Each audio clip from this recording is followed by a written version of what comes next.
Bonjour, bienvenue. Je suis Julien Lagneau, donc le directeur de l'UPPL.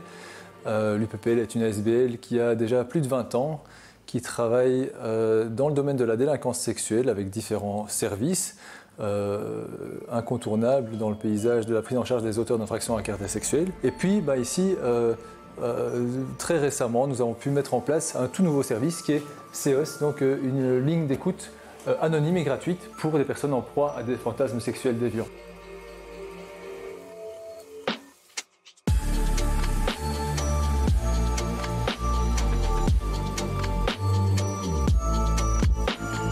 C'est une équipe qui se compose essentiellement de psychologues, sexologues, criminologues, assistants sociaux,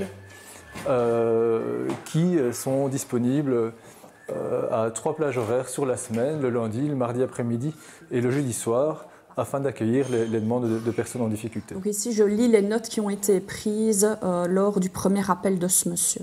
Donc c'est un monsieur qui se dit d'emblée fétichiste et de manière obsessionnelle. Donc il dit que ce sont des idées récurrentes, que plusieurs fois sur la journée, il est amené à repenser à ces idées fétichistes. Par contre, ce qui est plus problématique pour lui, c'est que malgré qu'il a une compagne stable, il exprime qu'il ne peut pas partager sa fantasmatique avec sa compagne, qu'il est dans quelque chose d'assez traditionnel.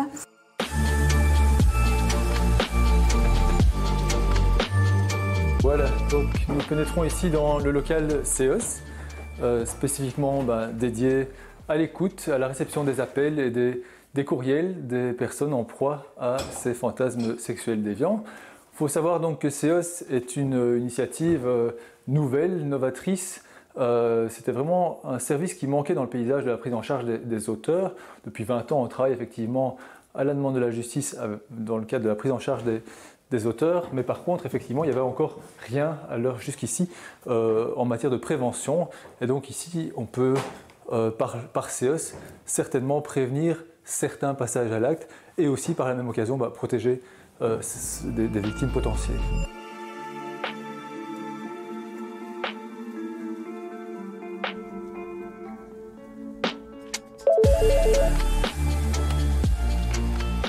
Service d'écoute CEOS, bonjour.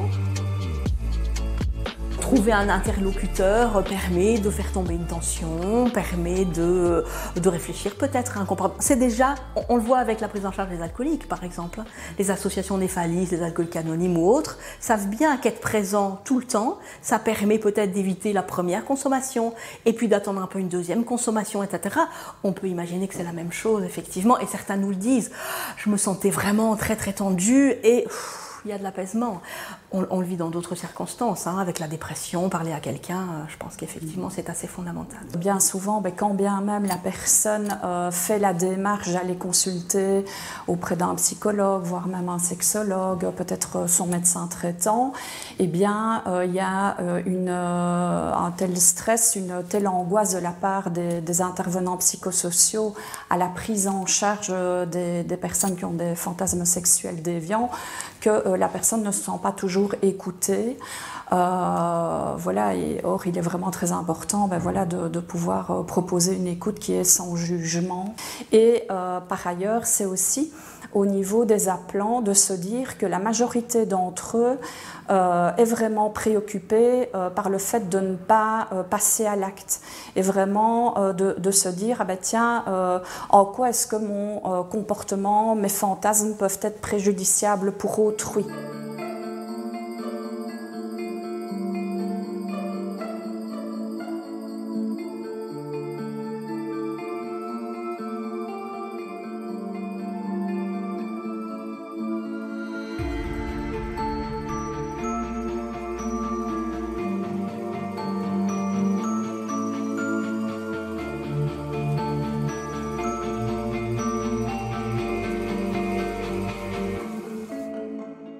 surprise, par exemple, c'est qu'on a beaucoup d'appels de personnes ayant des fantasmes sexuels déviants envers des adultes, par exemple.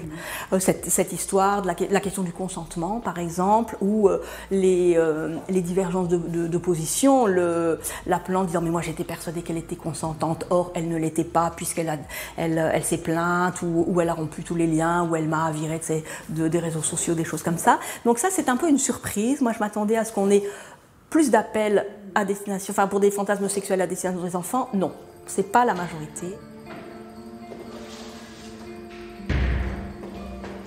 On s'est rendu compte que le travail d'écoute est un travail vraiment très spécifique pour lequel une formation est vraiment nécessaire parce qu'en fait c'est pas du tout la même chose que de se retrouver en face à face en thérapie ou d'animer des groupes thérapeutiques comme on le fait ou de superviser des professionnels.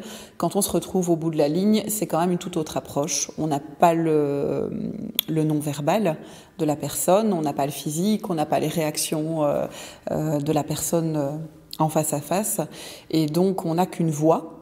On a un temps défini aussi, d'une certaine manière, puisque quand on est en thérapie, on a des mois, voire des années devant nous. Donc on peut prendre le temps, déployer les choses, laisser venir parfois aussi.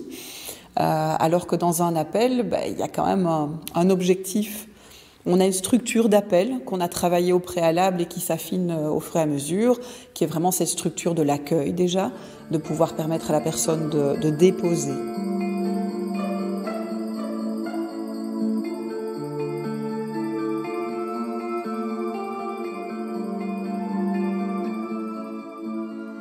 Je pense que dans l'équipe, les gens sont formés. Peut-être la différence par rapport aux préjugés, c'est que tout le monde a déjà travaillé beaucoup avec un public qui a été confronté à la question de la déviance sexuelle. Donc il y a quelque chose de l'ordre de la formation qui est important.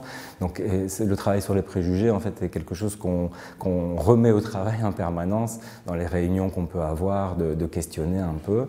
Donc c'est tout l'intérêt, effectivement, après avoir eu un appel, de pouvoir discuter, tiens, j'aurais fait différemment. C'est ça qui alimente un peu notre clinique à chacun et puis notre réflexion, la mise en doute qui est très utile pour pouvoir, on va dire, améliorer l'écoute au fur et à mesure. Que la personne qui appelle comprenne qu'on est en capacité d'entendre. C'est quelque chose d'assez compliqué quand on n'a pas l'expérience, parce que très vite, en matière de sexualité, et particulièrement en matière de sexualité déviante, il y a quelque chose qui se fiche chez nous, un peu des processus de sidération, de débordement, qui vont toucher plus à notre propre vécu, etc. Donc ça, effectivement, il n'y a que l'expérience et la connaissance et le développement du partage avec des collègues qui peut permettre, je pense, de pouvoir entendre, aller plus loin dans l'écoute, pouvoir aussi mieux orienter les gens sans trop se figer en tant que professionnel. Ici, on a des personnes qui... Ce que je trouve encore plus touchant, finalement, sont les personnes qui n'ont jamais mis de mots là-dessus. Au grand jamais. À personne. Et qui, à un moment donné, téléphonent sur cette ligne et pour la première fois déposent quelque chose qui, ils le savent très bien, sera jugé à l'extérieur, et c'est pour ça qu'ils ne mettent pas de mots là-dessus, comme horrible, innommable. Et donc ça, c'est très touchant, je trouve, ces moments-là, où les personnes, pour la première fois, posent des mots sur ce qui les anime.